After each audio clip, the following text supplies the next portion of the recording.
Truth is,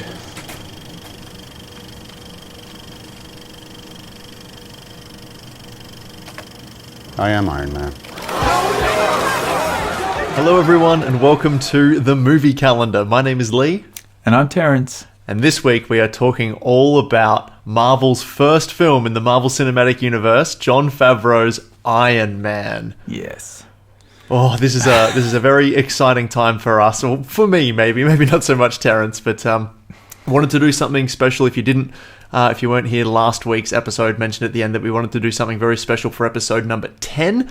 And so, yeah, we're commemorating this, hitting double digits on our little podcast with our first Marvel film. I, for one, could not be more excited. I know Terrence is eagerly awaiting to hear me talk for 15 hours about this incredible film. I'm very excited for you, Lee. I'm very excited to be along on this journey with you. I know how dear this is to your heart, and I like the film. I like that it's going on the calendar. And I like that I'm a captive audience for you, as well as our great That's audience. good. That helps because now we don't have to get into a massive argument and then end the podcast forever. So that's great. Actually, look, this isn't... Oh, Terrence's light has just gone out for those watching on YouTube. He's going to fix that, and I'm going to give you a quick rundown as to how this episode is going to work, because we have something very special that we're going to do at the end of this episode. So make sure that you stick around all the way to the end, because we've got a really cool announcement that we'd like to make. So, and Yes. He's back. Perfect. Good timing. So we're going to give you a very brief overview as to the history as to how this film ended up being made in the first place. Kind of a little bit of history as to what Marvel was going through at the time that led them to making this film. I'm going to make that super short. If it's something that you feel like you'd be interested in hearing and learning more about, please let us know by sending us an email or commenting down below or hitting us up on either Twitter or Instagram. Links to all of those are in the description below, whether you're watching on YouTube or listening via your favorite podcasting app. Then we're going to get into the nitty-gritty of the film itself and then do our regular segments of what about when, and then add the film to the movie calendar, and then finishing the episode, as I said, with a very special announcement as a bit of a structural change to the entire series that is the movie calendar. Mm-hmm. Wow, take a breath. That was good. Look at Thank you very much. I didn't even practice that one. I feel like a rifle just firing out words. That was at good. The moment. If you listen to podcasts at like 1.5 times speed, maybe pop it back to regular speed for this episode, because it's going to be absolute rapid fire for me. And Australians tend to talk relatively quickly anyway. But without any further ado, if it's all right with you, Terrence, I'd love to get into a brief history of Marvel leading up to this film. Okay, let's do it. I'm not a Marvel virgin. I have experienced a few of the films, but I definitely don't know all of the backstory behind the studio, behind the comics, behind Stan Lee. So, educate me. A little bit. So the year is 1939. No, I'm kidding. I'm not going to go back that far. Timely Publications has just released their first. No, nothing like that. A young boy with a big white moustache was born. The things that you need to know are in 1996, Marvel wasn't doing so well. Comics were not really booming at that point in time, to the point where Marvel filed for bankruptcy. So Chapter 11 bankruptcy. They were out of the game, which is such an interesting thing to think about now, being the absolute multi-billion-dollar conglomerate that they are.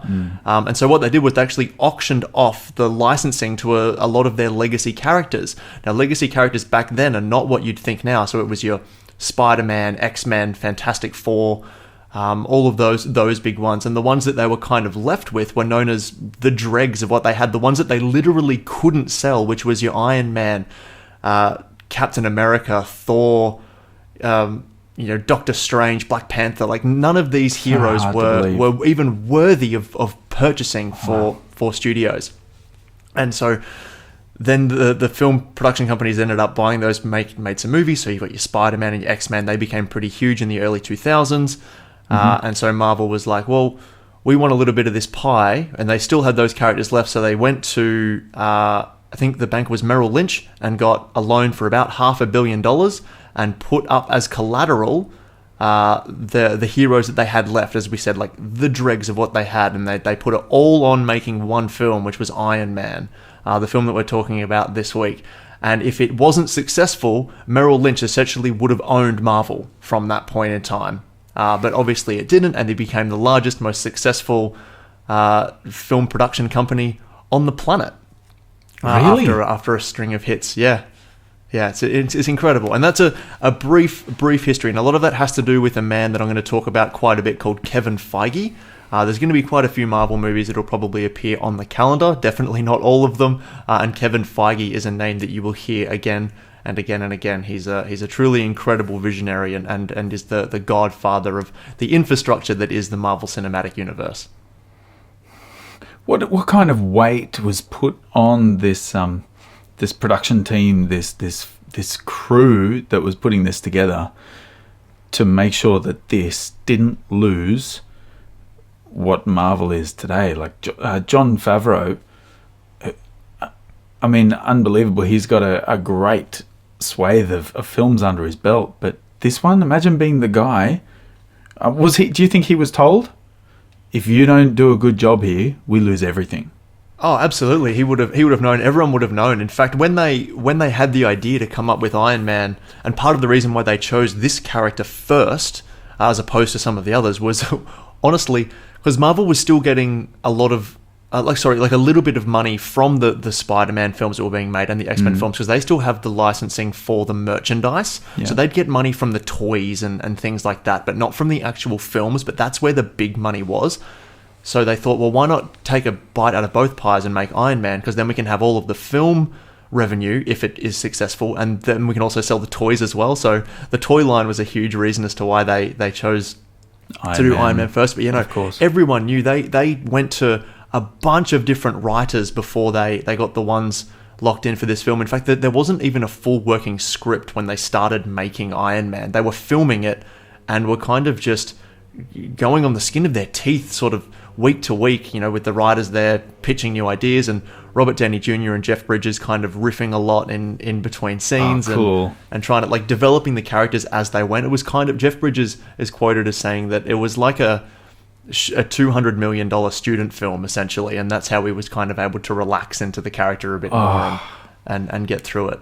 That's cool. That is so cool. It was so nice to see him as this evil character. I just think of Jeff Bridges and just see Big Lebowski. That's it. I just see the dude. I can't help but see that, and I hope we get to see that somewhere on the movie calendar as well.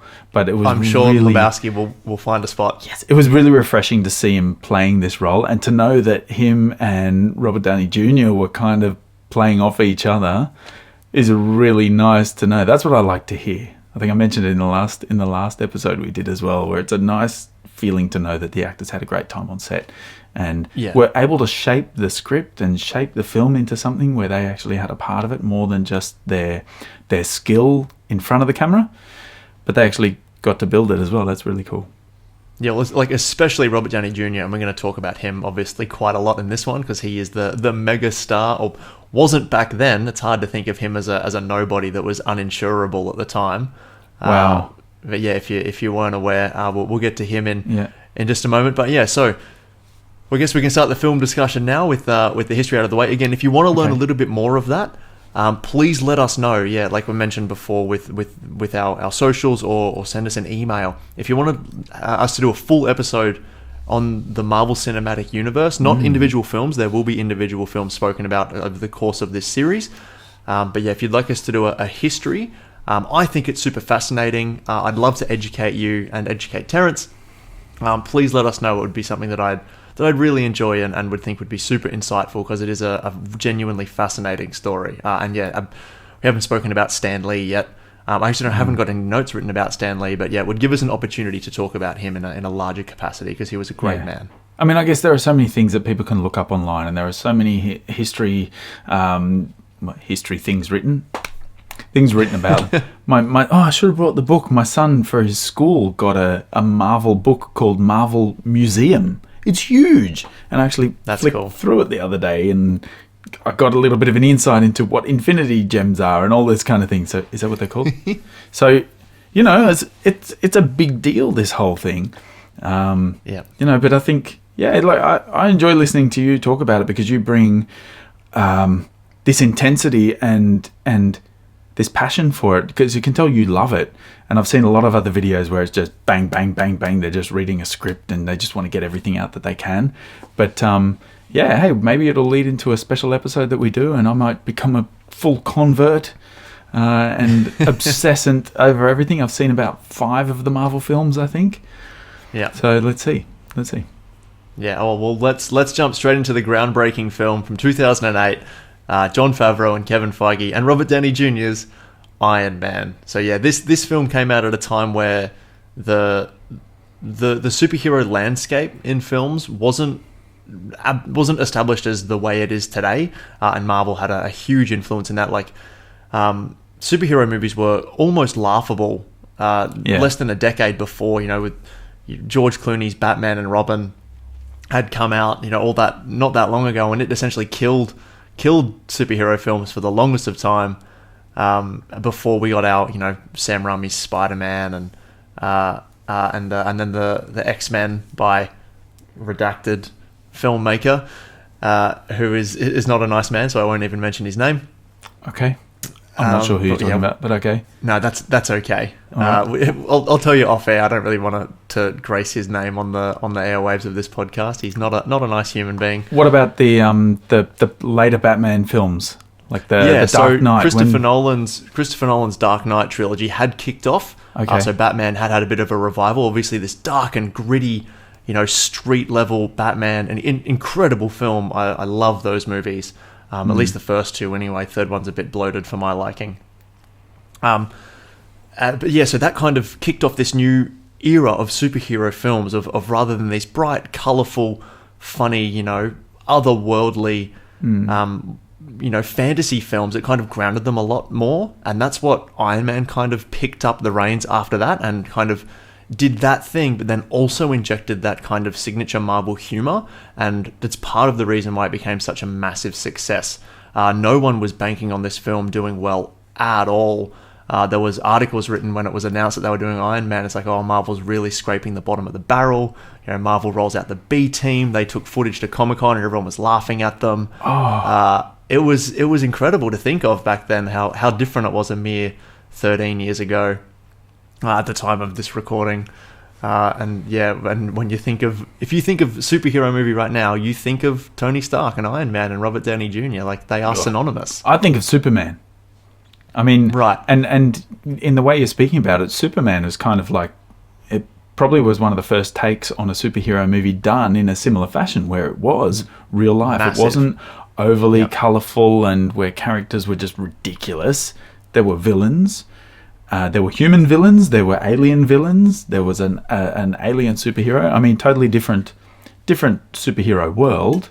Okay, granted, but they brought it to life. They brought it into New York City, and it was real. There were real people, and add a little bit of the cheeky humor and the rich and how would you describe Tony Stark's character?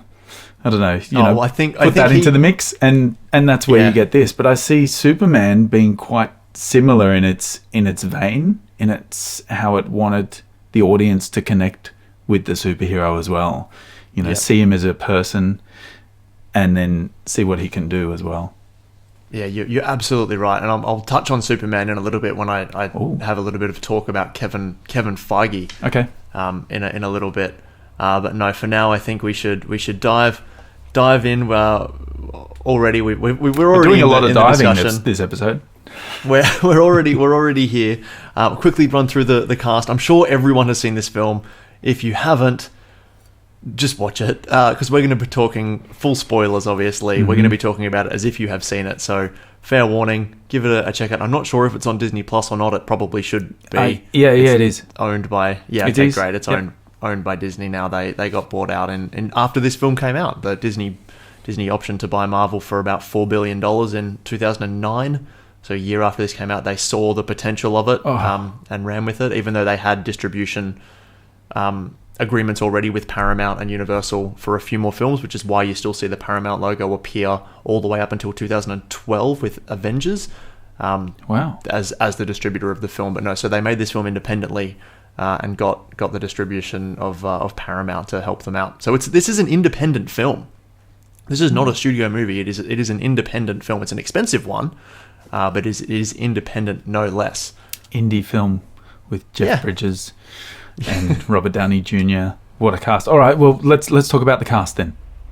Awesome. Right, so we've got Robert Downey Jr., Gwyneth Paltrow, Jeff Bridges, Terrence Howard, Paul Bettany, Jon Favreau, and a sneaky cameo at the end by one Samuel L. Jackson. Mm-hmm. Yep. Yeah, that's something And I learned. many others. I learned only a few years ago that you have to watch till the end of the credits because every Marvel movie has a post-credits scene, which I love. I'm very much a person who sits in the cinema and watches all the way through the credits, and not just to wait for if there's something at the end. I do enjoy looking at the world it took to create a film. I do enjoy it. I look for the names. I look at all the different departments. I look for new areas that I've not recognized before. But I think I would have seen the end credit in this one, but it meant nothing to me. I didn't know anything about the cinematic world because I saw this in the cinema as well. Sorry, anything about the Marvel world. So yeah, I did see this in the cinemas when it was released. I would have seen Samuel L. Jackson. I would have gone, that's Samuel L. Jackson. Why is he at the end like that? Yeah. Why would you get this huge star to appear right at the end? That's so strange. No, What is he talking about? Marvel, by all means, didn't invent this end of the credits trope. Like, it's been around for decades. Ferris Bueller has a very famous one that was then parodied by Deadpool at the end of his first film. Oh, really? Where he's telling the audience to go home, the movie's over, make sure you clean up your popcorn and take all your rubbish out, but go home, it's all done. Oh, Toy Story does it as well with Barbie. Yes. She's smiling. Yeah, my cheeks are hurting. Go home. Yep, cool. Yeah, it kind of started off as It's a fun thing. a nice, fun little thing, and to let people know that there is kind of a universe that they were creating, and that was the real point of difference between this film and kind of any other superhero film that had come before. Like whilst Fox had in the auction that we were talking about earlier, Fox had the rights to Fantastic Four, X-Men, Daredevil. A whole bunch of different characters under that umbrella, and they made films with those characters, but they didn't have the foresight to be like, let's make them in the same universe so that the characters can interact with each other, which is such an obvious idea that it was just there right for the taking, and it's the perfect collision in time and place for Kevin Feige to kind of have this idea, because it was all his idea. He looked at the characters that he had, and it's like, if we can build a good framework on our first movie, we could get to a point in time where we can make an Avengers film. And he wasn't banking on it. Like, the idea wasn't, let's make a film and then try and do a whole bunch of others and team up. He's like, the idea is to make a good movie and then make another good movie, and so on and so forth. And if they all work out well, we can put them together. Were they written like that as a comic? Yeah. So, like, I mean, it's hard for me to look at that and go, why was that so groundbreaking? It's how it was already written anyway. Exactly. Like, characters would pop up in comic books all the time. Like, you'd be reading an X-Men comic and Spider-Man would swing in and say something like, oh, I've just been fighting with these people. And then you'd be like, oh, how do I figure this out? So you'd buy the Spider-Man comic and then find out what happened to him there and how it all links together. So Marvel just did it in films instead of in comics, or as well as in comics. Yeah. Incredibly clever and simple. But you're right, they had the foresight. You know, Batman never did that with any of their films. It was just another Batman adventure. Here's another thing that's happening with Spider-Man, at least the early Spider-Mans, right? Yeah, you're right. These very intellectually linked and became a bit of a cult feature. You have to look for this Easter egg. You have to recognize these things that will connect from one film to the next. I agree. I think it's very smart, especially when the later films come out, how they build precursors to other films when they go back in time, you know, where you see the links. I think it was done quite smartly, considering that it was already written, but for Feige to Kevin Feige, to develop it the way he did and have that little the process of initiating it is pretty cool. Yeah, like a lot of the films before this one, Marvel and DC alike, were kind of they took the source material and adapted it to the screen in a way that made it more screen friendly and sort of took some of the comic book elements out. Like X-Men is a big example of, they weren't in their bright, colorful uniforms. They all showed up in black leather because Matrix was super popular. So we've got to do something like that. But what Kevin Feige always wanted and does always want is you have to keep the integrity of the comics. The reason why these characters were so popular in their heyday was because of who they were and what they are and how they looked. And obviously some of them are a bit silly and you adapt them to make them a little bit more modern. But like you look at Iron Man and he's ripped straight out of the comics. It's incredible what they were able to achieve. We're kind of jumping around a little bit. I had a plan as to we're going to talk about characters and then the writing and the direction and so on and so forth. Yeah. So if you want to do that, Terrence, at any time, just let me know. Well, let's do that. Let's do that. Let's pay a little bit of recognition to our actors, to the characters of how we went. Maybe I have a feeling you want to talk a little bit more about Robert than some of the other characters. So why don't we jump him and go to the next character, and then we'll go back to Robert at the end, Robert Downey Jr. Should we do that? Okay, sure. Yeah. So, sure. Look, in IMDb, the listing is Robert Downey Jr., then Terrence Howard, then Jeff Bridges, and Gwyneth Paltrow. Why don't we do it like that? All right. Well, we could talk about Terrence Howard quickly because we can, unfortunately, kind of breeze through him. I think he's a marvelous actor. Yeah, I like him and everything he does. It's no secret that this is his only Marvel film that he appears in. Sad. He looks quite a little bit different in Iron Man 2. Yes. When Don Cheadle shows up and says, "Yes, it's me. I'm here. Deal with it." In a great opening line from him in that film. Really cool. The role was supposed to be his originally from Don Cheadle's. From the research I understand, Don Cheadle. Yeah. So he was supposed to always be Rhodey. War Machine, as he's known as his alter ego in the comics, but he couldn't do it because of a scheduling issue. And then when Iron Man 2 rolled around and they were redoing their contracts because they were only on one contract films at that time because they weren't a universe yet, like they were taking it movie by movie, and so they re-signed Robert Downey Jr. and he got an exorbitant fee for the second film, and Terrence Howard was like, "Me please, I'll have that too," and they went, "No thanks, we're going to get Don Cheadle." Don Cheadle. So it was a reason enough for him not to come back. Similar things have happened with other actors in all kinds of movies, but in the MCU as well. Edward Norton, famously with the Incredible Hulk, was recast with Mark Ruffalo, who again was the original choice for that character to begin with. Anyway. Oh, I did not realize that. Yeah, that's very interesting. Okay. Yeah. And okay, may as well pepper that in here because we're not going to be talking about the Incredible Hulk at any point because it will not appear on the movie calendar. Oh, really? Okay. Well, I haven't seen the Incredible Hulk, so I can't defend it in any way. It's fine. Okay, the character Rhodey. Rhodey's Tony's best mate. Yep. He's secret weapons guy at in the military.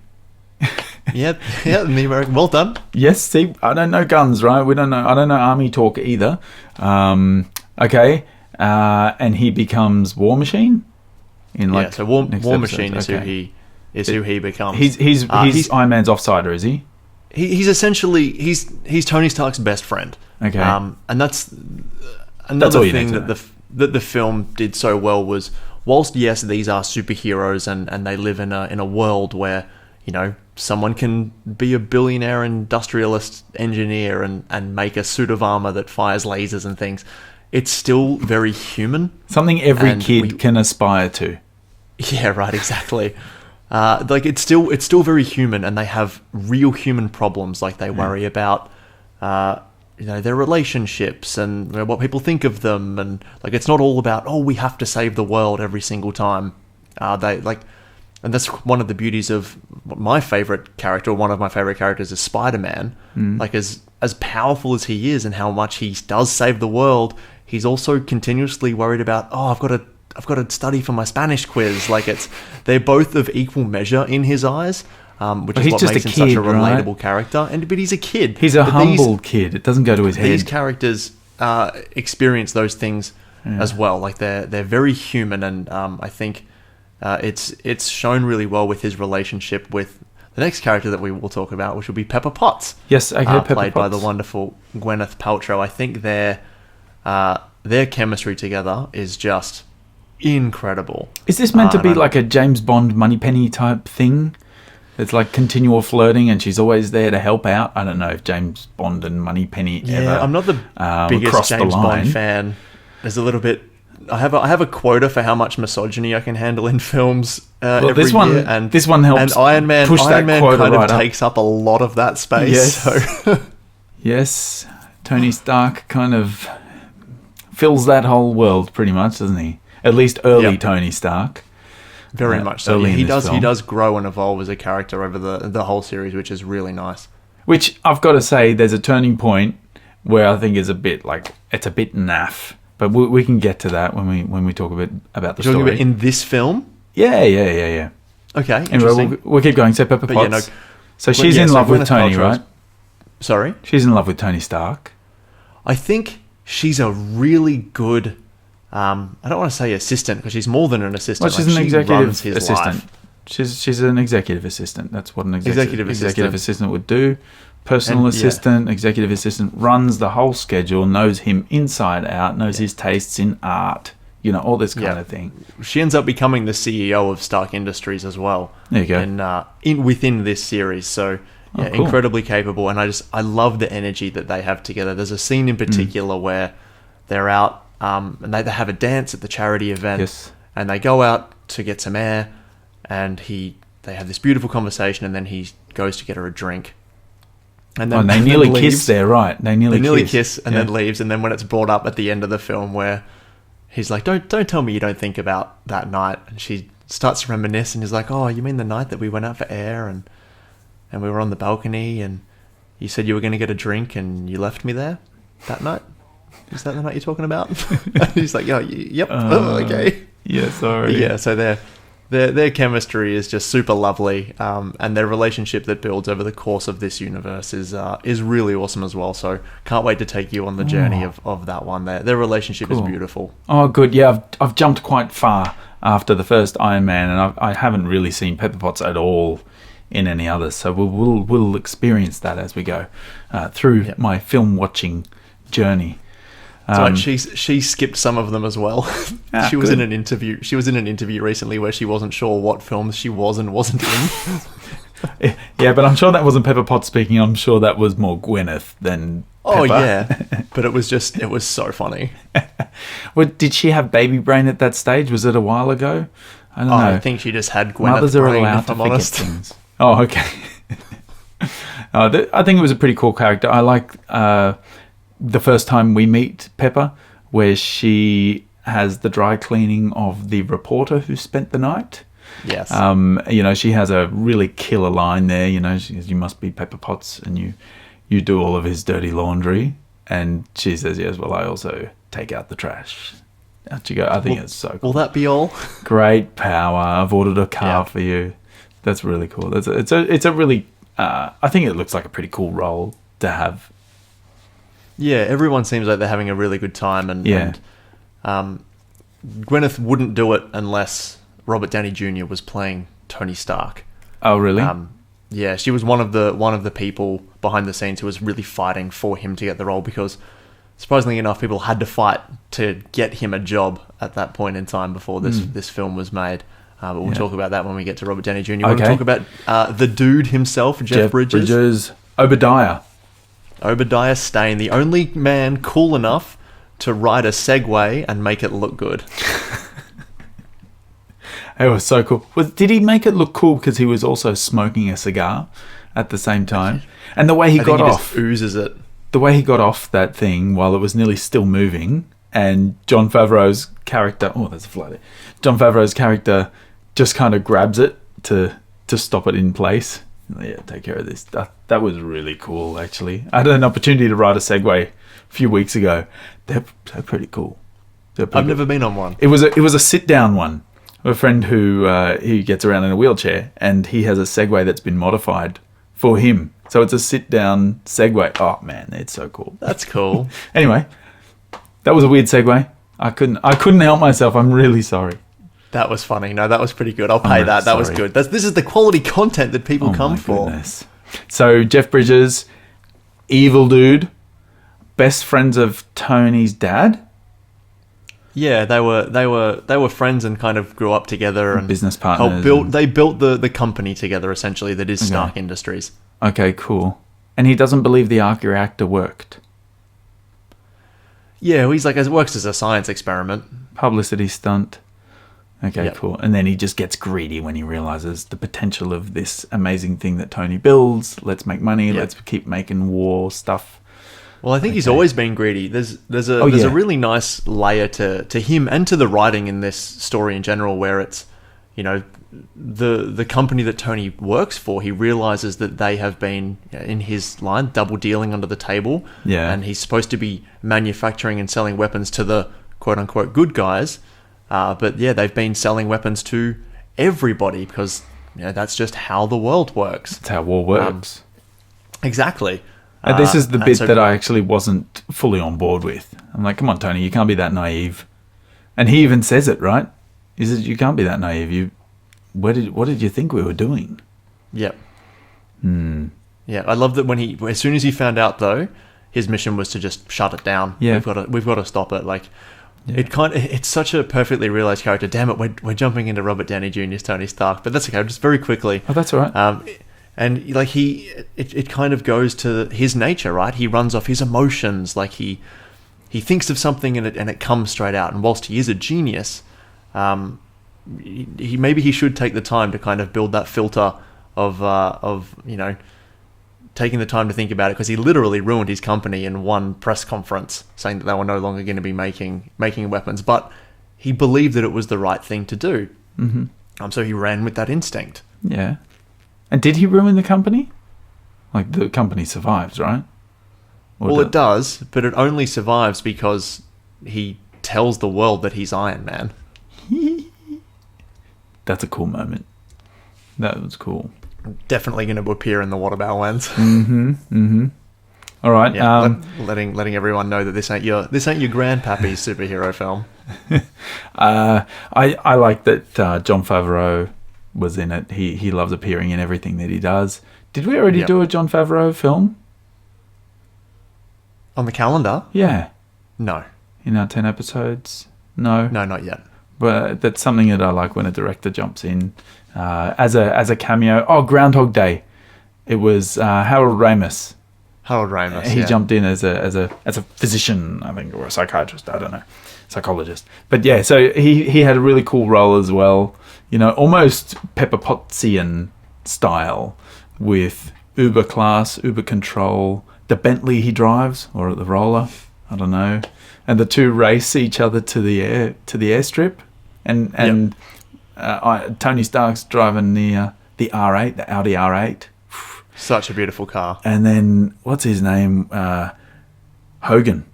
Happy Hogan. Hogan? Big comic book character. Good friends with Tony. Oh, really? He's so cool. He's Pulled essentially up in the roller next to him. Yeah, he's essentially his bodyguard. Yeah. In the comics, and driver in the films. He's an ex-boxer is his backstory. So he knows how to handle himself, but I just love the idea that Iron Man has a bodyguard. Yeah. Yeah, That's cool. all happy, and they kind of make jokes and references to that in later films as well. I think it's in Iron Man 3 where he's kind of talking to him. He's like, "Do you know how stupid I feel every time I tell people I'm Iron Man's bodyguard? They just laugh at me." Well, not when he's in the suit. Not when he's in the suit. Although that's pretty funny. He's pretty capable. I just want to jump just quickly back to Obadiah Stane. Yes. Because there are some flaws with this character that kind of trickled into the Marvel Cinematic Universe for quite some time, where he ended up being first of all, he was a one and done villain, which was a big trope that happened for the longest of time within Marvel, with a few exceptions, like Loki is an exception. Like he stayed on and for quite a while. But yeah, Green Goblin. Well, that's So that Green Goblin was one and done from Spider-Man. But yeah, this idea of it set up this formula, for a lack of a better word, with Marvel, where they had a one and done villain, and then it was also same versus same. So it would be Iron Man versus a different Iron Man, or in Hulk, okay. then it would be Hulk versus a different Hulk, and so on and so forth, with a whole bunch of villains going forward in the MCU, and a whole bunch of movies. But the reason they did it so early on was they had a formula that worked. That this movie made so much money that the higher ups were kind of like, oh, just do that again and do that again and do that again, until they kind of got their own their own, because as I said, Disney bought them in 2009, the year after this came out, so they were immediately put into a box of cool, you're now making movies for this company, and then later on down the track they were kind of divvied off, kind of like Pixar has. Pixar, whilst being a division of Disney, they operate by themselves essentially. Yep. And so Marvel does that now with because Kevin Feige was just an employee when Disney bought them. But now he is the president of Marvel Studios and makes all of the shots. And his boss is just go nuts. You know what you're doing. We trust you. But yeah, for a while there, it was a little bit made by committee, and some of the films show it. But yeah, they won't appear on the calendar. Only the good ones. Okay, all right. Yes, only cried with Obadiah Stane. All right. Well, any other characters you want to give mention to? Jarvis. Good. Jarvis. Paul Bettany. I love Jarvis. Jarvis is so cool. Classic British AI voice. So Jarvis in the comics was originally kind of like an Alfred Pennyworth to Batman. Batman has Alfred. He was a real human being that was like a butler to Tony Stark and his father before him. But yeah, they modernized it quite a bit by making him an AI that runs the house. And Jarvis is actually an acronym that stands for just a rather very intelligent system, which I thought was super cute and super fun. Wow. Okay. But no, I love Paul Bettany. He did this film. He recorded all of his lines for this film in 2 hours. And so he felt like he was just stealing money from Marvel. He's like, well, I get this massive paycheck and did 2 hours worth of work, so bye, I'm going on a holiday with my wife now. Oh man, I thought you were going to say something like he did 2 hours worth of work and he appears all the way through it and he got only a little bit of cash out of it. No, it's good to know that he got good pay. All right, I want to land a Jarvis role. I've got a good voice, right? I can do that.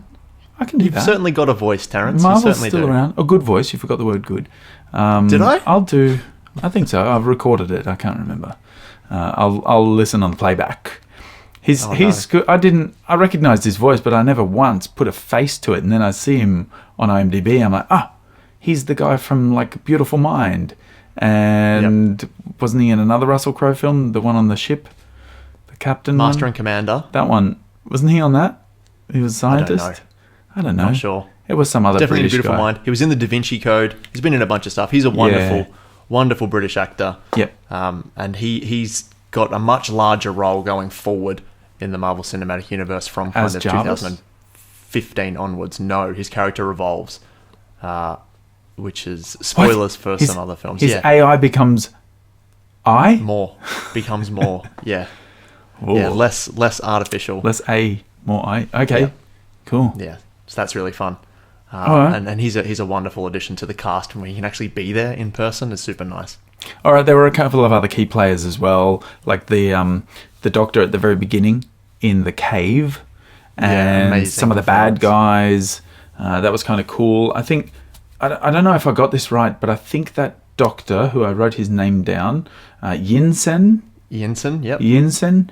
He says something about all the people that are holding them captive, and they're from all nations. They're Hungarians, they're Russians. Everywhere. So that was pretty cool. Does that mean all the bad guys came together because they knew Tony Stark was going to build weapons for them? I think it's Why more... were they doing that? They were buying weapons anyway. So that organization is called the Ten Rings. Yeah. Which in the comics is essentially a terrorist organization made up from all different factions from all over the world, led by a character called the Mandarin. Ooh.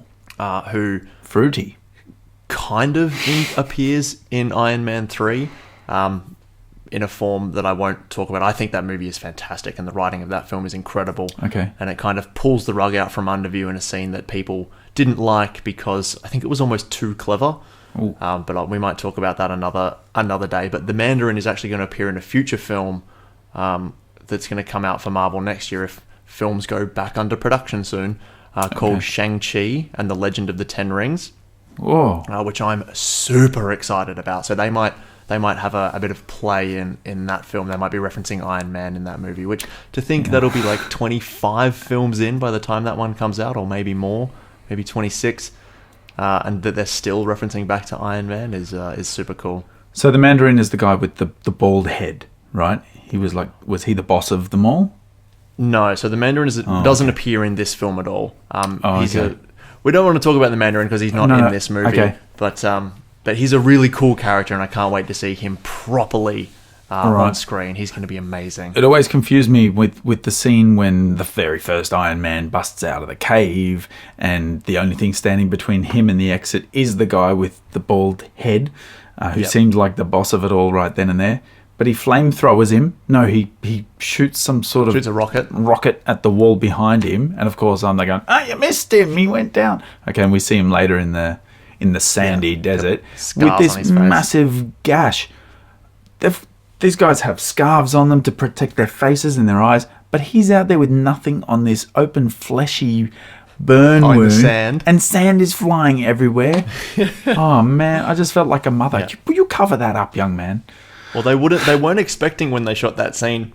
They weren't expecting there to be a sandstorm, but there was. It just randomly kicked up at the time they filmed. So, but they wanted to see his face, so they made him these kind of cool-looking goggles to be able to see his face. But yeah, he said it was awful, the amount of sand that got kicked up in his face. The poor actor. Yeah, it added realism. It was good that it was all sandy. It's what happens out there. Yeah, it was an awesome scene. Good. All right, should we talk about the man of the hour? I don't know who that could be. Morgan. What am I saying? Morgan Stan Lee. I had Samuel L. Jackson. I had all these different names flying through my head, and I remember the interview where a guy mixes up Samuel L. Jackson with another famous actor, Lawrence Fishburne, and he gets caught out. And I'm like, don't do that mistake. And then I had all these other actors in my head. I'm like, idiot, Terrence. So unprofessional. No, so Robert Downey Jr. All right.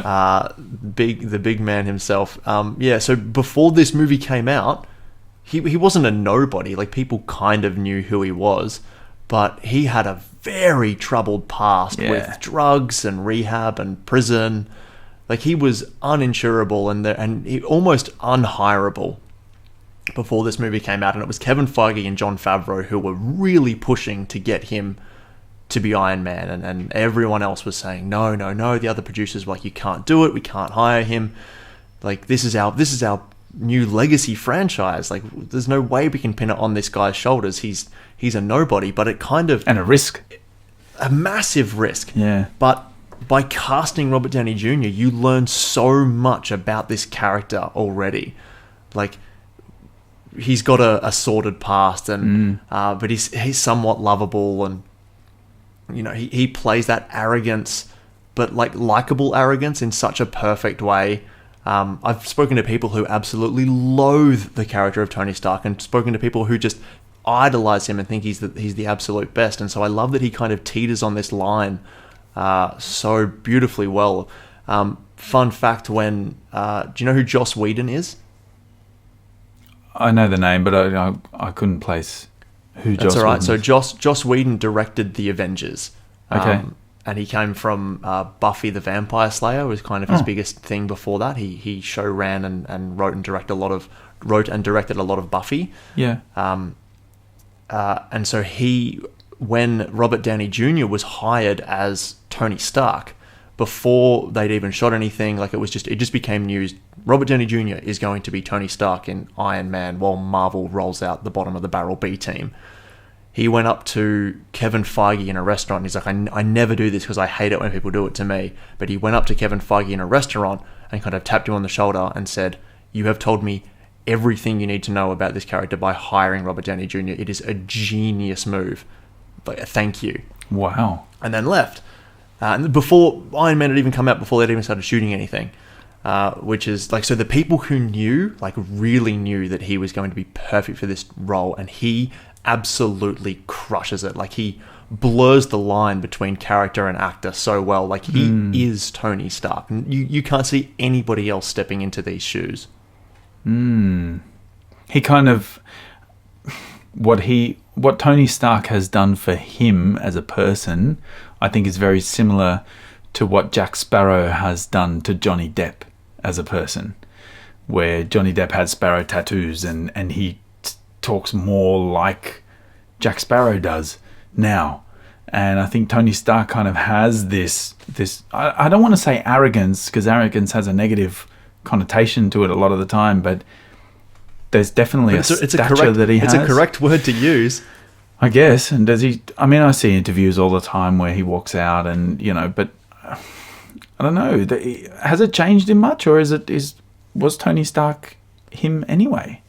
I think it absolutely changed him. I think he found this role, and whilst because he brought so much of himself into it, it got to a point where they almost became the same person. A lot of the good aspects as well, Robert Downey Jr. is a massive philanthropist, and he's at a point in time was the highest paid actor on the planet. Yeah, that wasn't too long ago, right?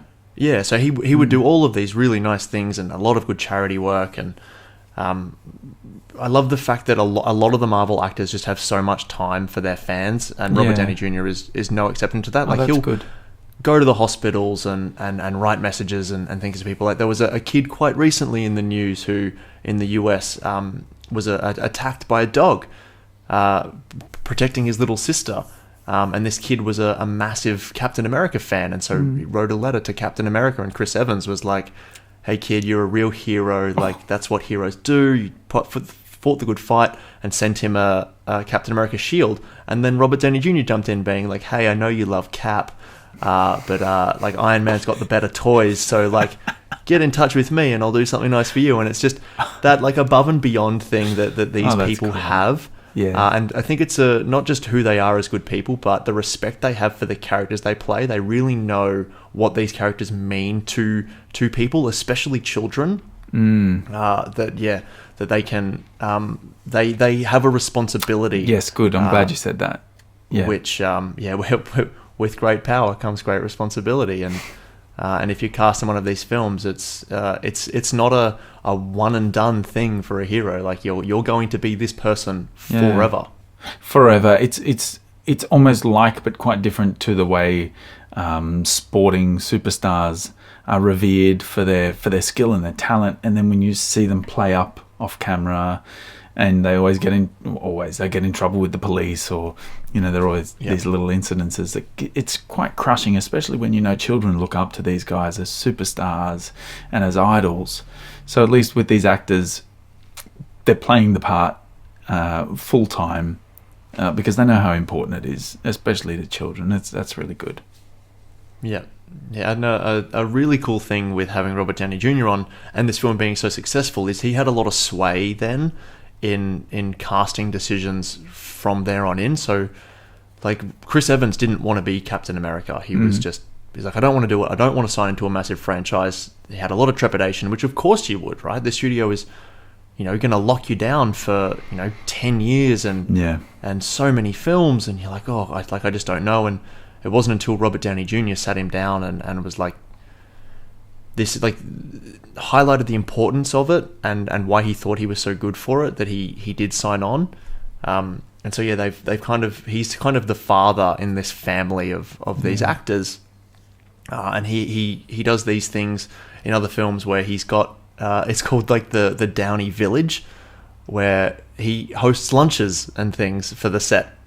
So all the actors and things come over, and he'll host a Downey lunch and invite everyone over, and he'll have his own chefs, and he spreads the wealth for everyone and tries to keep it on an even field with a lot of the legacy superheroes that were in the first Avengers, making sure that everyone got similar pay.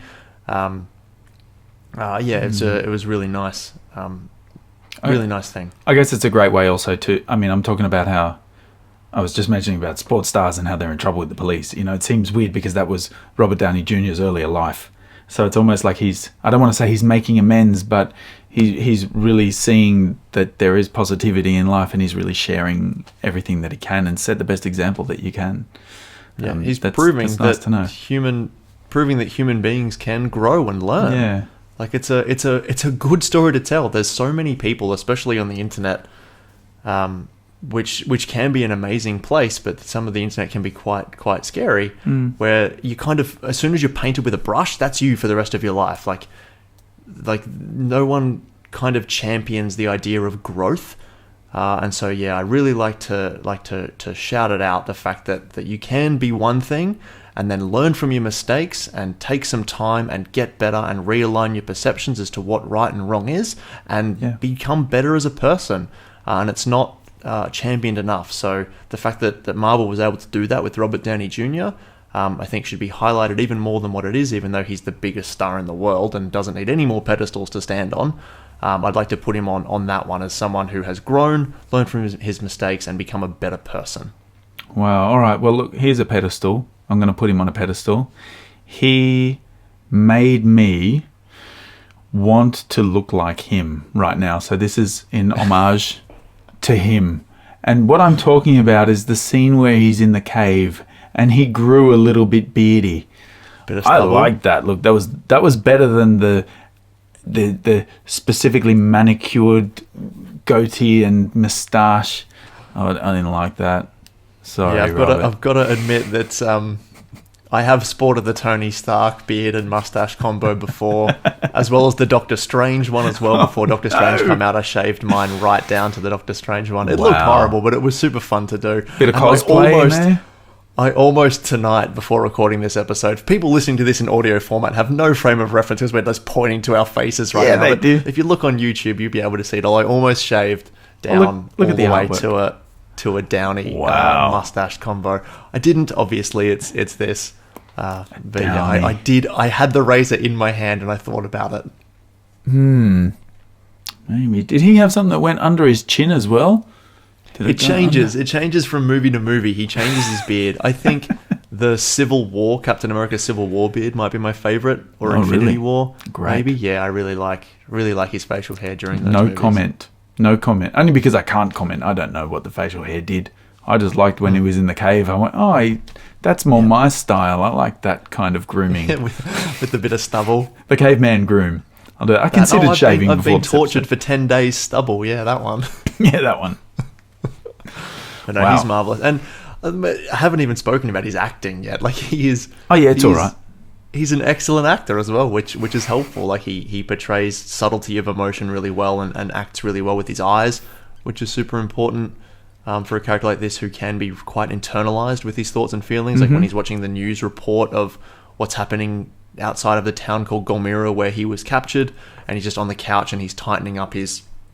That's right. His his gauntlet. Yep. Gauntlet. Just you can see the just how upset he is, and before he goes on his first mission to destroy the weapons that he'd created. Yes, was really great. That was a cool scene where he was with the aeroplane, Air Force plane fighty. Oh, so flying good. planes. Yeah, the F-22s, flying very fast, or the Raptors, I think they're called. The Raptors. That's it. That was really cool. That was a really good scene to illustrate the strength of his suit. Not only that he could fly really fast, but when he falls off the plane and breaks one of the wings off this fighter jet. That made me kind of stand up and go, wait a second. Yeah, you owe me a plane, right? That's a bit crazy, but then I'm thinking, wow, okay, that suit's pretty strong. Yeah, and all of the arguments that people have against like these films being like, oh, it's unrealistic. As if it's a comic book movie, it's okay. Like people are allowed to enjoy it, right? I had to kind of Just tell calm myself down. that a lot of times. Yeah. In the cinema, I was not a comic person. I still haven't read many comics. I appreciate them for what they are, and I think one day I might get into them. But I wasn't in this world at all. I'd seen Superman. I'd seen the Spider-Man film, the first Spider-Man film, and Batman. But this one, I thought, this is just crazy stupid. As if this would actually make him live, this electromagnet. And what's palladium anyway? Some element, I'm sure. But what does it do? And they're just pulling things out of... But I liked it. It gave good world building to help us know what happens in the future. Yeah, I really wanted to use the opportunity for you talking about Superman there to segue into Kevin Feige real quick. Okay. But before I do that, there's just one filming technique that I just want to shout out that is just genius in this movie, and that was because as soon as he puts on the suit at any point in time, no matter what suit it is, well, actually excluding the first one to help him get out of the cave, the Mark 1, he just becomes a man of iron, right? There's no facial features or anything there. So the most clever thing that I think this movie does was show him and his face in the helmet. Inside. That really intense close-up of him talking to Jarvis, and you get to see the emotion on his face rather than just hear it. Super clever. As soon as Spider-Man puts on his mask, you don't get any of that anymore. He loses all of that emotion. So to have the camera go inside the helmet and be able to see his heads-up display was just so clever. Yeah, that's really cool. And allowed us to be in there with him to help empathize with him whilst he was Iron Man. Really cool. They set that up the first time where you actually see it from his point of view, and he puts the mask on, and you see all the detailed stuff come up as he places it on through the eye holes, and I agree, that was quite well done. And even the graphics, really the way that they create them with putting little targets on his eye and they track his eyeball and all that, it helps you realize the intricacy of what this thing is. And I like even in one of the first scenes where he's inside and you see it moving around, he even says something like import household settings into your own device, and it's not garbled, but he kind of says it really quickly in his low down calm tone, import settings, blah blah blah. I thought, import settings, that's so cool. You can do that with computers, I had my wife sitting next to me. I mumbled that as well. I'm like, see that? He said import home settings. That's pretty cool. And she's probably watching her. You nerd. Something for everybody. Yeah, I like that. I liked it. It was a really clever thing, and his heads-up display inside his helmet changes as well throughout every evolution of the Iron Man suit that he has. So, in the first iteration, there'll be, and this is attention to detail. Different operating systems. How much I love attention to detail, but it's got all different kinds of things down the bottom for, just whatever they are, a whole bunch of different sections, and then the next time they're all kind of down in one corner and they're compressed. They're kind of stacked on top of each other, and then he looks at them, and then they open it up, and he can select one to bring up at a time. It's the little details in the film, in the system is just super clever because he's an engineer. So of course he just keep making it more and more efficient for himself. Wow, and I mean, there's a whole art department, designers working on this interface as well. How cool is that? Yeah, it's awesome. Wow. Yeah, nothing, nice. No stone unturned when it comes to creative little details like that. All right, which is super cool. Here's a little detail in the scene where it's a silly detail in comparison, but I thought it was funny. I had to rewind and see it again. In the scene where we mentioned earlier, where they're dancing and he goes inside and gets 2 drinks for himself and Pepper. He goes to the bar, and as he goes to the bar, there's an extra next to him. And she looks at the camera twice. Really? That was funny. She looks directly at Tony, that's Tony Stark. And then she looks at the camera to make sure she's in shot, and then she looks directly at the camera. I know the extra you're talking about. I didn't notice that she looked at the camera. That's all. It's a student film, right? It's an independent movie. Cool. It's so little funny. Things like that where you realize these are just people. These are just people. They've got a gig. So cool. I just thought that was hilarious. Yeah, that's a good one. That's very funny. I like that. All right. I've got a couple of notes here. Go for it, and then You mentioned his acting. One of the most amazing expressions, I guess, when I saw him, because I can't really place too many films with Robert Downey Jr. to be honest. Now that I've seen Iron Man. But when he wakes up in the cave and he is, he's unwrapping his chest and he sees the electromagnet for the first time, just his expression, that really flawed, he nearly exhales but with his face, you can feel himself just slump when he's like, what? The realization. What is this? Yeah, I thought that was pretty good. And he's incredible, and he has some incredible performances throughout his entire character arc in the MCU. He learns humility in a big way, in a really, really big way. And the cave scene is the first time. Actually, no, not the cave scene. I think when the Funvi gets attacked, I think that's the first time he learns a lesson real quick. And when runs out. the Stark missile lands right near him, or right next to him, he's like, "Oh no!" Yeah. Oh, even before that, everyone dies that gets out of this car, and he's out and he's running, hiding behind a rock. I think that's his realization. Classic. Oh my god!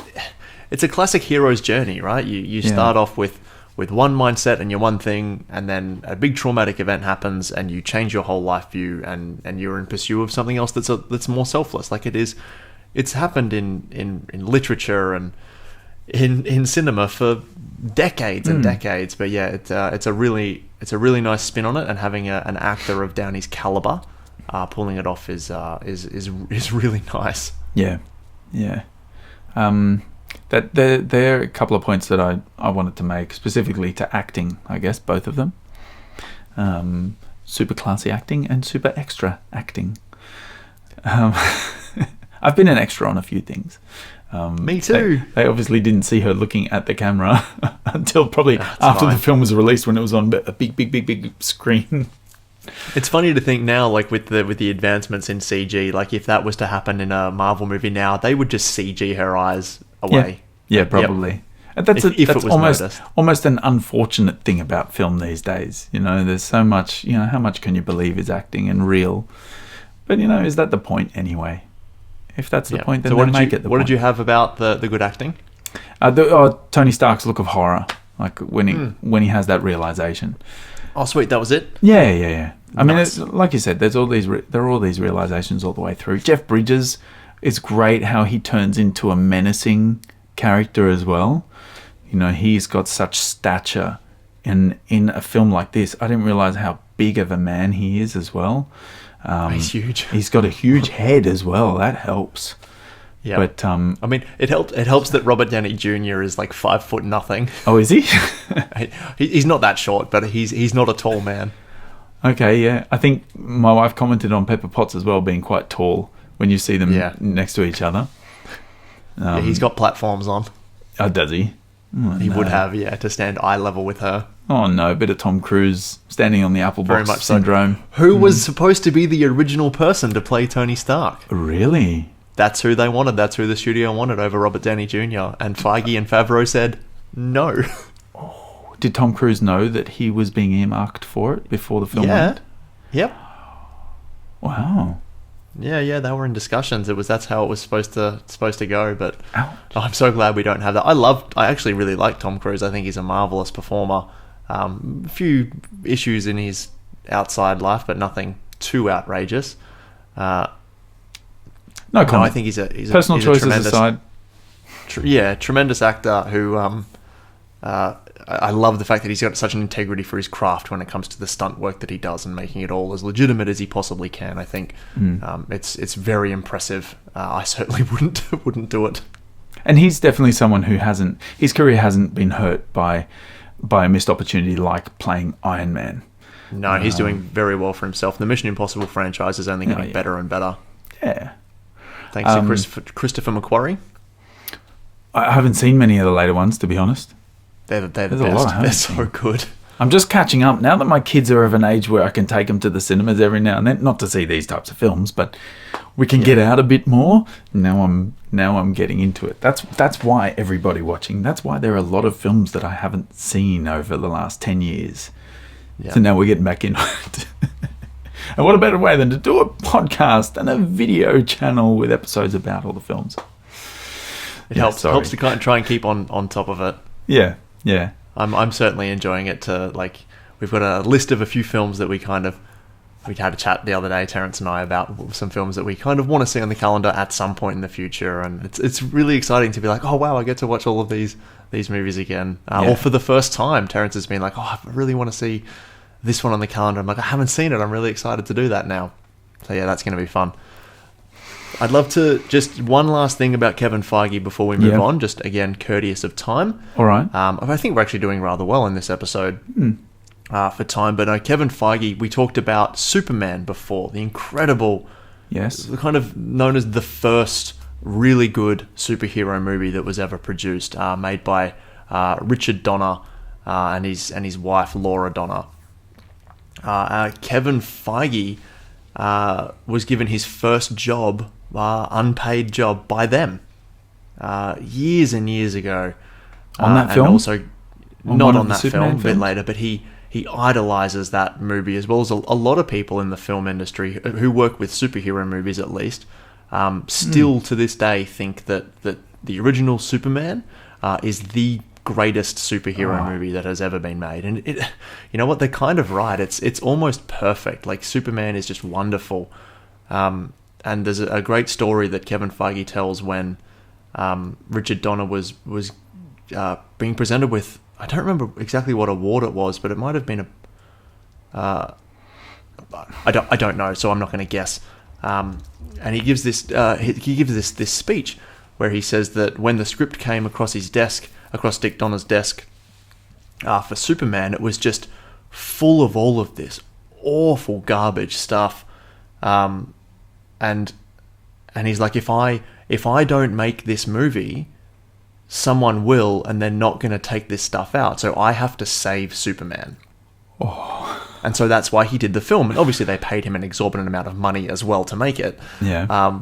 But yeah, he made Superman because he wanted to save Superman from the horrible script that had come across his desk and made it into this incredible film with this character that has just stood the test of time. And that's kind of the mentality that Kevin Feige was brought up around, and you can see it today, and the influence that it has on these films is super evident, which is lovely. He's even got, there's a quote from Dick Donner that he has in his office, and before they even make any Marvel movie, they all sit down together as a crew and they watch Superman. Any Marvel movie? Yeah, before any Marvel movie goes into production, the cast, crew, writers, actors, everyone, producers will sit down, maybe not every single one, but for a lot of the films, Feige said a couple of years ago when honouring Dick Donner with this award, that they will sit down and they watch Superman. Wow. I mean, it's like the first amazingly created and shot and told story of a superhero. Yeah, that was in a believable way, like watching Superman fly. Yeah, exactly. And take off. They took it seriously. Unbelievable. Yeah, they it was didn't. The biggest they thing, taking it seriously. Make a caricature out of this make-believe character. They made it real. It was American. He was an American hero, right? He was an all-American hero, even though he's meant to be saving the world. But everything happened like in New York City and on some farm. But yeah, Metropolis. Thank you very much. Metropolis, not New York City. Which was essentially New York City. Yeah, but you know that it was amazing, and that's why I drew that parallel. Which I'm glad that you brought that in, and also it made me see Christopher Reeve. Anytime I see his face, he was just Superman.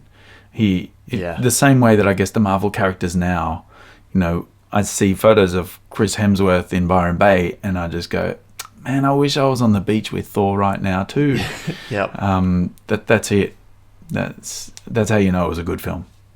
Yeah, and such a well-realized character will do that. Like a well-written character will do that every time. Yeah. So I wanted to share that little Kevin Feige fact. Yeah, they gave him his first unpaid job. He says it in when presenting with the award.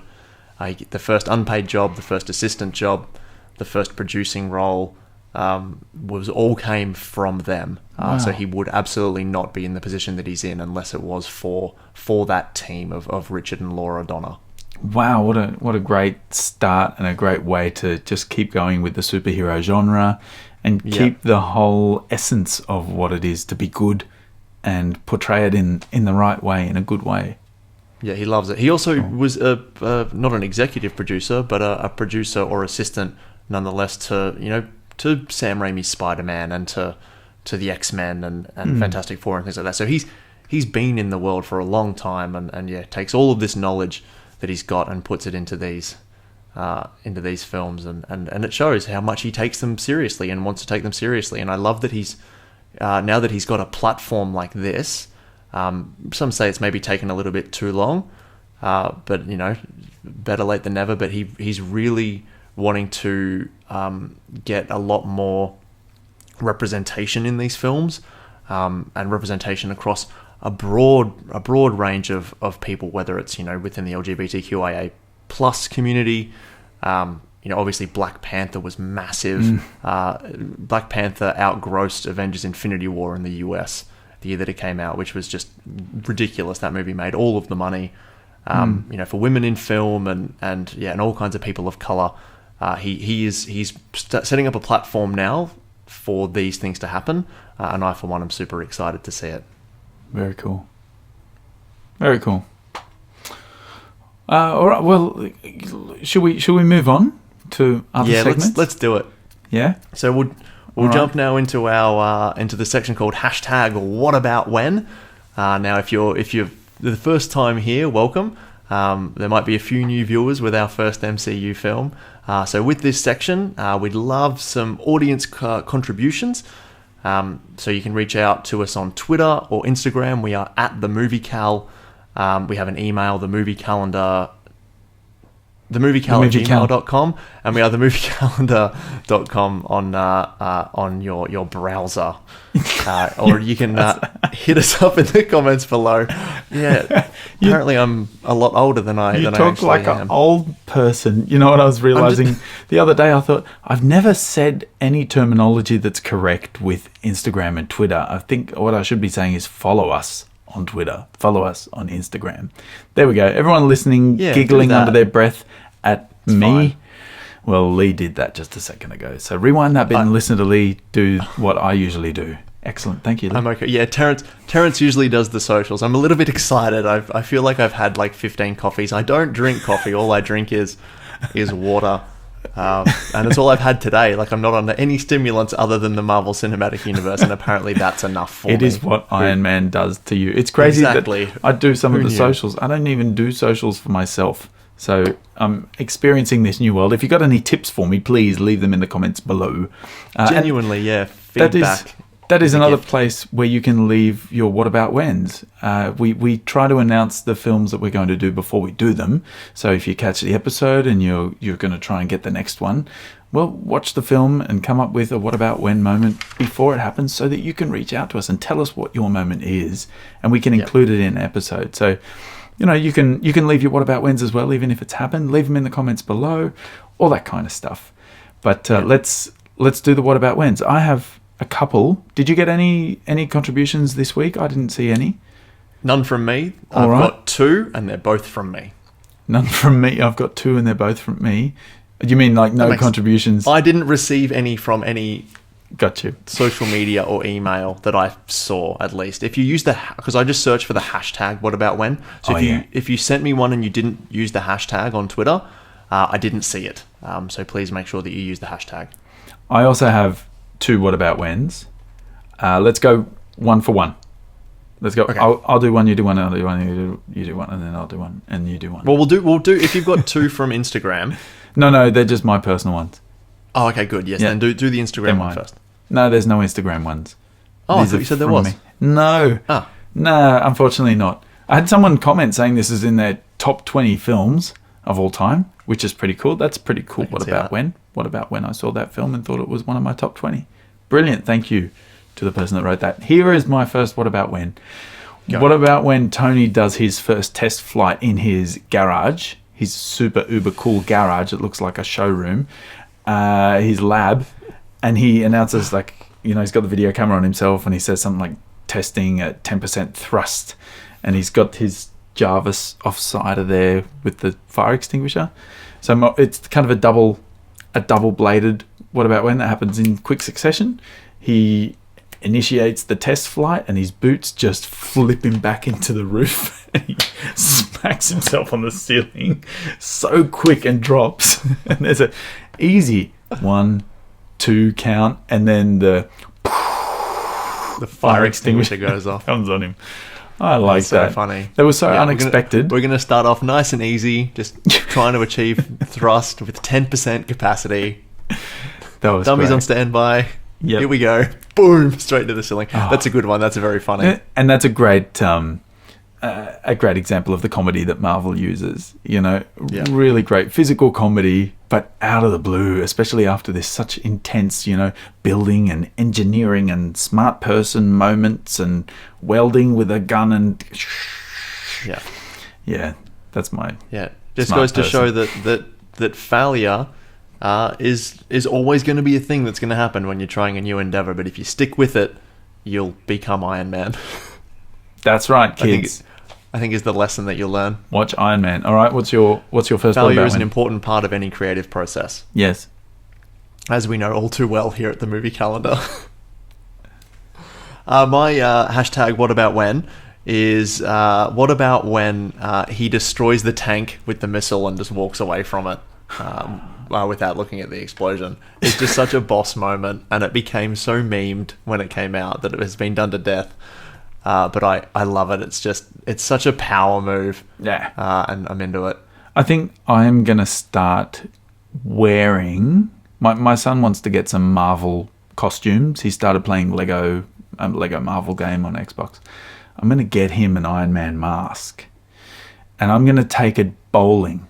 And after every time I bowl, I'm just going to turn around and just do a slow walk away.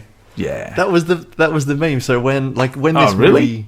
movie, like Well, I'm after gonna it do it. came out, I don't meme. what year would it have been? It would have been a few years later. I used to work in a bowling alley, and I used to teach kids bowling. I had my own kids bowling league. It was super fun. Yeah, you're a great bowler.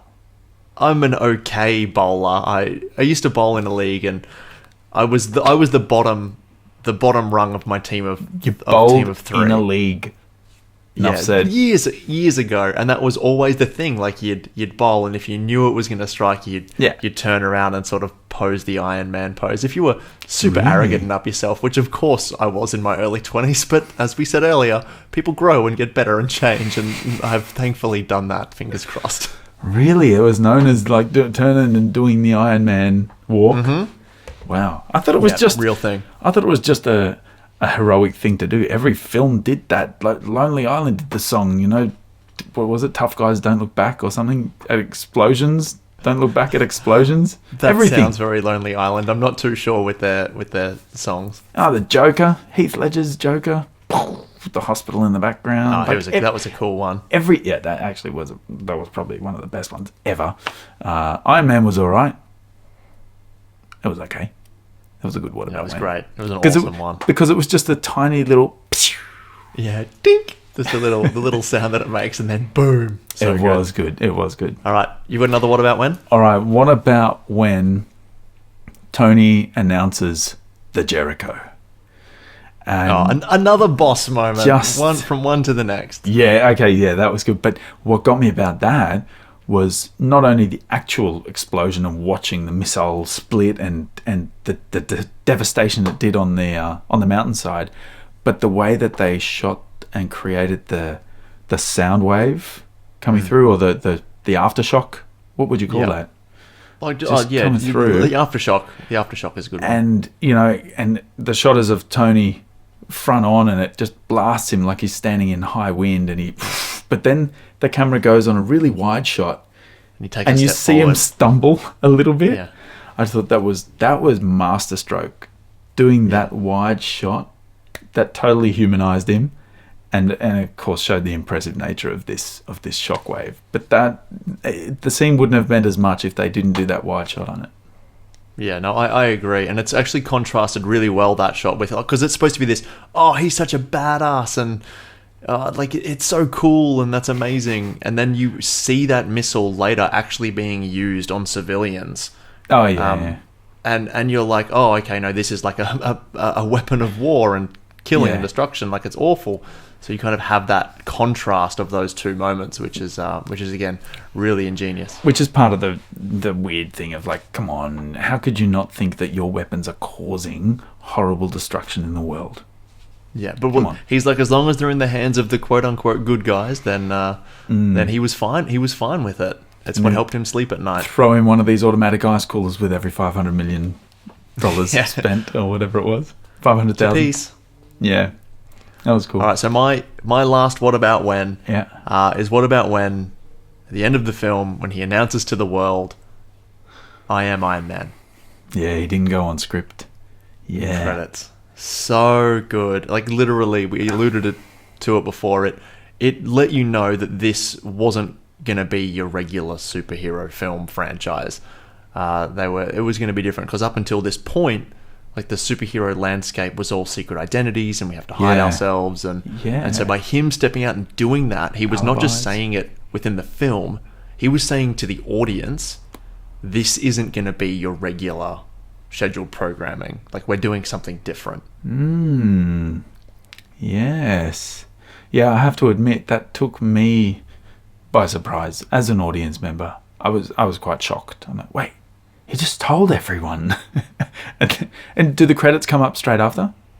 Immediately they go to credits. Yeah, great. Yeah, because I couldn't remember that happening. I watched Iron Man the other night in preparation for this. A few weeks ago, I started watching it, but got disrupted by the kids or something, and we just watched the first half. The last time I watched it might have actually been when I saw it at the movies, back in 2008, 2009 here in Australia. So I couldn't remember the specifics of the ending at all. I was full ready for him to start reading his cards when I watched it. I'm like, wait, he didn't read what it said on the cards. That was a perfect alibi. Oh, yeah. Wow. It doesn't really fit in with the ego that he has of just like people like you're saying that it was a bodyguard. Like it just didn't sit right with him. And even in the speech, he's like, it's one thing to insinuate that I had nothing to do with it, or to say that I'm a superhero. And they're like, we didn't say you're a superhero. Yeah, we didn't say. And he's like, oh, are you sure? That's good, because that would be outlandish and fantastic. Yeah, that's not but me. you could like, he builds up to it so well. And I'm not sure if you noticed or not, but immediately as he says it, because he's looking out at the press conference, and he holds up the cards, and it's a close up on his face, and he goes, the truth is, then he looks straight at the camera and says, I am Iron Man. His eyes shift, and they go straight down the lens of the camera. I am Iron Man. Bang, cut to credits. So he's telling us. Bit of breaking the fourth wall there. Yeah, another awesome. Brilliant cinematic technique, which, a lot of films, when they do this, they do it just like this. It'll be in the last split second of the film where the audience is left going, did he look at the camera? Yeah. That is really cool. I didn't even recognize, but that's how you tell it was. That's how you know it was done really well. That's why it affects you so much, because you know what it means. They're talking to you. Ooh. Yeah, it's not my favorite look to the camera moment of a film. No. We're probably not going to put the film on the calendar that has my favorite moment of the look in the thing. So I might say it now. It's behind me if you're looking on YouTube. I'm sure it's on the screen here. It's actually a film that is not that well loved, especially from the filmmaker that did it, but it's Quentin Tarantino's Death Proof. Oh, yeah. But that's not going to go on the calendar? Probably not, no. We'll see how skit we get. There's definitely going to be Tarantino on there, but I'm not sure about Death Proof. He has gone on record saying that it is the least favourite film of his that he's made. He's only got 10, I really 9. enjoy it. But anyway, before we get into the adding Iron Man to the calendar, I'll do this quick digression. You can click the time code below if you want to jump straight to the calendar bit if you don't want to hear this little bit. But it's my favourite moment in that film and my favourite look to the camera. Listen. And it's right when Kurt Russell is about to take this girl that he's met in the bar home. And we don't really know that he's been established as the villain yet. And he puts her in the car and closes the door, and then he's finishing his cigarette, and he's standing near the car, and he just looks at the camera and gives a smirk and like flicks his cigarette away before he gets in. And it's so like terrifying but hilarious. And you're like, oh no, what is going to happen in this moment? And obviously horrific things happen because it's Tarantino and it's a grindhouse film, and it's just what's going to happen. But yeah, it's my favorite one. It just a little look to the camera and the smile that he has of, it's so Wow. creepy but amazing all at once.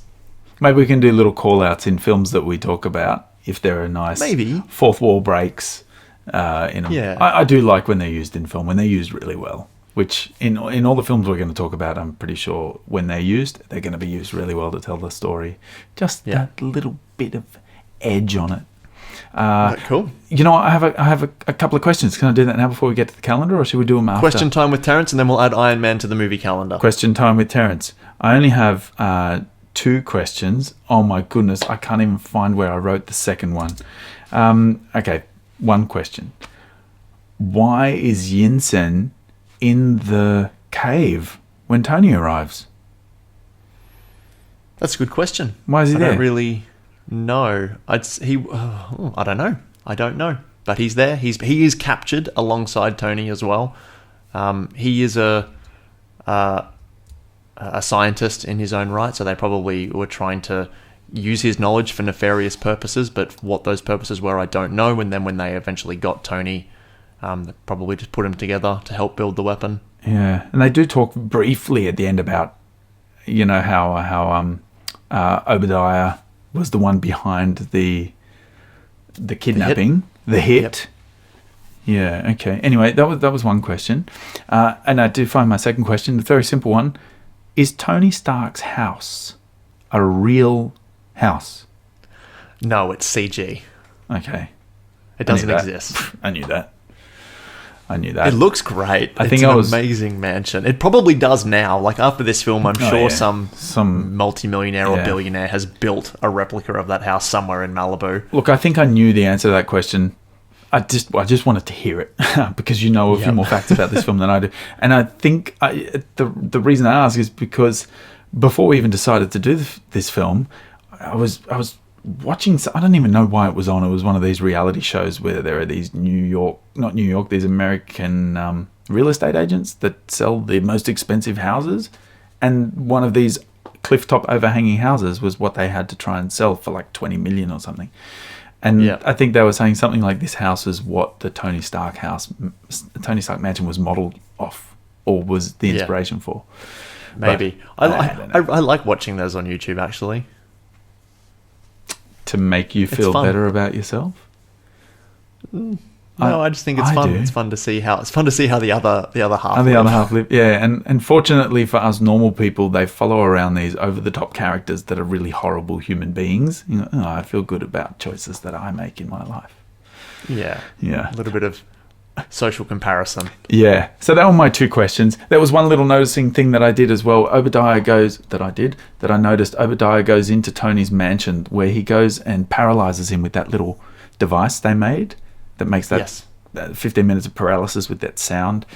And they do a shot that kind of pans around and it exposes a piano and it shows the piano name. And I wrote it down. Whenever things like this happen in films, I think they did that for a reason, so I look it up. Now, I don't know the exact reason. I think it's just simply that they wanted to show off the extravagance of Tony Stark and what he's put into the mansion. But it's actually the piano that Obadiah is playing when Tony walks into his house and sees him there. And it's called a Bluthner piano, which is one of the big 4 pianos out there. There's the Bechstein and Bosendorfer and Steinway and Sons. And apparently the classics. The classic, you know them. You'll probably know them by their first Everybody name. knows those. And the Bluthner, I went on the Wikipedia search and hunting for it, and Bluthner is apparently used in like 4 films, including Iron Man. And there was a Bluthner stunt piano that was destroyed in Iron Man as well. So I don't know if stunt piano means it was an actual Bluthner that they bought because it's like centuries old, or if it was just a remade one. But just for all of those fans out there who saw that piano get totally demolished, it was a stunt piano. It knew what it was doing, and it probably didn't really get injured. Yeah, it would have been fine. It would have had a stretch afterwards, and it would have been okay. Yeah, would have been totally fine. All right, let's get into when this is going to go onto the movie calendar. The movie calendar, the moment we've all been waiting for. So this is another area where you can contribute as well. If there's a film that we're going to be talking about in the future, Please let us know if it's a film you love. If you have a date that you want to put it on, it could be your favorite movie that you and your partner watch, or it just could be your favorite movie, so you might want to put it on your birthday or like your wedding day, anniversary, whatever. Whenever you want the film to go on, let us know, and we will add the film to the calendar on that date just for you. If it's a really good story, if there's like... Give us a good story. If there are 10 people, we have to be able to... You'll have to have the best one that'll win. Yeah. That'll win. Like, you get a prize. Well, there's no prize. If you get your name on the movie calendar. And if we get none... none... in of itself.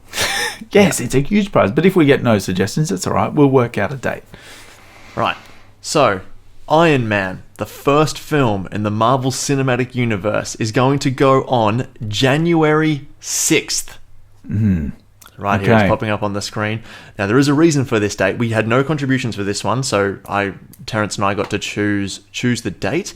And now I wanted this film, because it's the first in such a long franchise of movies, I wanted it to appear in the first week of the calendar year.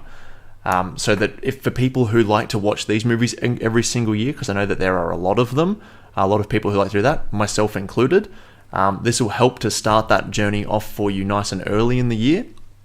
And so you can go through them all week by week if you choose. So let's just say if we were to put The Incredible Hulk on the movie calendar, spoiler alert, we're not going to do that, it would appear, because it's the second film in the Marvel Cinematic Universe, it would appear in the second week.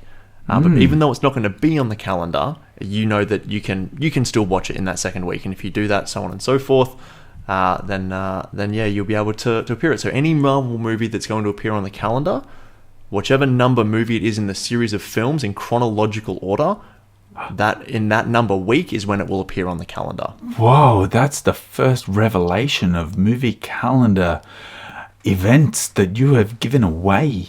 We are going to be pretty much able to calculate when you're going to suggest we watch one them. of those 7 Notice I said when you're going to days. suggest we watch them. What if a film falls on my birthday and it's my favourite film of the century? Luckily that your birthday is only one day out of a 7-day week. Fine. Maybe it's early in... Yeah, okay. Good. Nice. I like that. I like that philosophy, that equation. I think will work for a lot of people. Oh, and the reason why it's the 6th, this is a little bit convoluted, but we had to pick a date, so this felt like as good as any. So the movie came out on the 1st of May, so that's the first of the 5th month. 1 plus 5 is 6. Also came out in 2008. 8 minus 2 is 6. And if you don't like that thought process, it's all I've got. I'm sorry. So And the 6th of to make 6 January. fingers, you have to have one on its own, which is January, first month. Exactly. It all Just in case works. people are confused. It all works so well. Yeah. I think that's all right. I think that's a good enough reason to put it there. And, you know, there might have been other substantial dates, but I think you've got the right idea, because this is the first in the films. Why put this in November when, if you do want to watch it chronologically, in the way that the films were made, which I think this is something I was speaking with Lee about. I asked him once upon a time, how should I watch the films? Which order should I watch them in? And you gave a great response. Watch them in the order that they were made. Because they people are take going to argue into about account... I watched the Captain America one, and they do a call to the Stark Empire. And I could enjoy it for what it was. If I watched that one first, I wouldn't have known who the Stark was. You're absolutely right. The reference that they made. There are certain merits to people being like, watch the films in chronological order from the time that they're based. Oh, your light went out again. You can put your light back on if you like. We're almost done. People are like, watch them in watch Captain America, the first Avenger first, and then watch Captain Marvel, because that's set in the 90s, and so on and so forth. And there is merit of doing that if you know all of the movies. If you're watching them for the first time, watch them in the order that they were released. Yeah, I think so. Is the best way to do it, in my opinion. That way you'll get the most out of it. That way you'll understand all of the callback references. Terrence's light's gone out. We're going to wrap up. I said at the start of this episode we had a very special announcement to make. Yes. And so this is it. So normally what we do at the end of each episode is announce the film that we're going to do next week. However, what we've done is Terrence and I sat down throughout this last week, and we actually thought of a few films that we wanted to do. And so what we're going to do is we're going to announce the next 3 movies that we're going to do. part of the reason that we're doing this is that both Terrence and myself separately have some holidays coming up, and so we're not going to be able to record for a couple of weeks. So we're going to put a few in the can and release them throughout the next 3 weeks. And then I like at the how end you... of the... Sorry, yeah, and at the end of like how at the end of the 3 weeks... No. Oh, I was going to say, I like how you very clearly make sure that we're going on holidays separately. We are not that good of friends that we can communicate outside of remote recording of each other's location. outside of these episode recordings, Terrence and I don't talk to each other. We despise it. We don't really know each other outside of this. I just dialed a random number one day and was like, "Hey, do you want to talk about movies? Well, I've got this idea for a calendar." And we will definitely like, not go on holidays together. Yeah. No, we're not going on holidays together. We just happened to have a break at the same time. It just worked. Yeah, like it wasn't planned this way at all. But Making such a big deal of we this. organise holidays together. But so not we're together. Very announcing 3 movies. Yes. Okay. So next week's episode will be a classic. So make sure you get in your What About Whens and your dates for the calendar. Is going to be The Princess Bride. Yes. Terrence is super excited to talk about this one. Film. I haven't seen it for a number of years and haven't seen it all that much, so I'm excited for that episode. The week after that will be A Quiet Place. Mm-hmm. John Krasinski's modern horror thriller classic. It's amazing. And then the week after that, Christopher Nolan's Tenet is due to come out, so we are going to do Inception. Yes. Now, Tenet is probably going to be pushed back again because it's been pushed back 27 times already. But yeah, it is scheduled to be released in Australia because they're not doing a worldwide release at the time of we're recording this. So it's due to be released on the 28th of August, 2020. If it gets pushed back, it's fine. We're still going to release the Inception episode anyway to get ahead of it. And then, yeah, so at the end of the Inception one, we're probably going to announce the next block of films that we're going to do as well. Mm-hmm. So, yeah, so it's the Princess Bride, Quiet Place, and Inception. Get in your hashtag #WhatAboutWhens. Think of some dates. Let us know because we're going to be recording all 3 of those episodes in the next maybe week or so. Yeah. So yeah, get those in. That would be amazing. Week or so, maybe. Week or so, 2 weeks. Yes, but a couple of weeks. It's a bit of a... And this is part of us, changing what we do, see what works. Please let us know. Please give us some feedback. Give us some advice, some suggestions. Comment below. Let us know your What About Whens. Hashtag What About Whens so Lee can find them on the Twitters. Hashtag What About Whens on Instagram so I can find them as well. And it's going to be good. I can't wait to talk about The Princess Bride. I love watching this film. It makes me realize I'm a big softie and I love classic comedy. I love it. Yeah. So yeah, but if you want to find out when we're going to be recording these ones, follow us on Twitter and Instagram is the best way to do it. We're going to put up photos on Instagram, put up posts on Twitter as to when we're going to be recording, so you can get in those What About Whens and think of some calendar dates for us as well. DMs for calendar dates or email, best way. Email. And do it through the website too. We've got a contact page on the website. Yeah. Perfect. Like the videos. We did it. Like the videos, rate the podcasts. We did it. You did it, Lee. Well done. You talked we did it. about Iron Man, not to a point of making it a sickening experience. Yeah, I spoke so much that I drank all my water like half an hour ago. I think you tired out my light. I even changed batteries. I got to check out these. I got to check out these batteries that I'm using. Yep. Apologies. It's powered. Your light is normally powered by your voice, and because you didn't speak very much during this episode, it's just gone out. I did contemplate saving energy by putting a cardboard cutout of myself, but I found it rather interesting. Thank you for that educational adventure that you took me on. That was a lot of fun. Thank you everybody for listening and watching. If you haven't subscribed, please do so already, and leave us a like on YouTube or rate us and review us on your favorite podcasting app. It'll be super helpful for us in these early days. Yeah, episode 10. We've done 10. Episode 10 done. On to the next figure. So in 90 episodes time, we'll be at episode 100 and I might be able to do a dog reveal. Holy moly. A dog reveal. You're talking about your pet dog, just to clarify. Of course. Yes. Thank you so much, Terrence. It was a lot of fun to talk about this film with you. Until next week, thank you so much, everyone, and we'll see you then. See you later. Right, bye. Can't believe my bloody light went out again.